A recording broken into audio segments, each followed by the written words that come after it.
eskwela, bisan sa mga nato, nabalaka sila. Nabalaka sila kung pilay ilang income sa intiro bulan.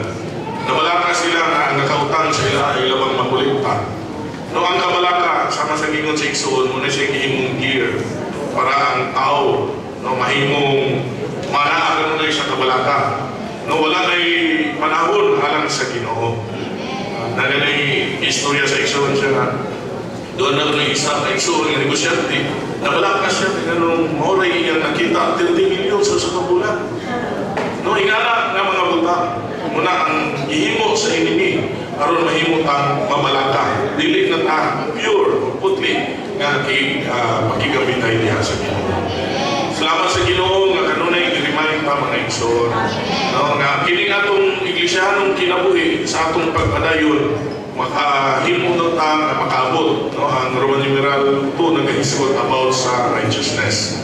And this righteousness, si Paul iyang experience, no, sa 2 Timothy 4:8 yun siya. Henceforth there is laid up for me the crown of righteousness, with which the Lord, the righteous judge, will compense me in that day, and not only me, but also of those who have loved His appearing.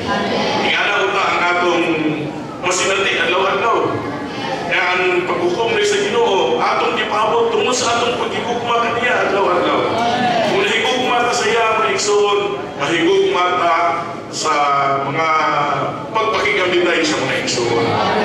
O kining na gugma mga igsoon, ang persona sa tulusang Diyos nga ningagi kahikayan. Napadayag diha kang Kristo ang tinuod nga gugma. O kining nga gugma, nasagol na sa atong espiritu. O cooperate lang tanining mo nga gugma. Salamat sa Ginoo, nag-remind sa kanunay, maanaan yung tanining mao nga gugma. Usasab sa mahimo na itong pagpamilya nining mao nga gugma, nga adlaw-adlaw receive kita sa iyang divine distancing.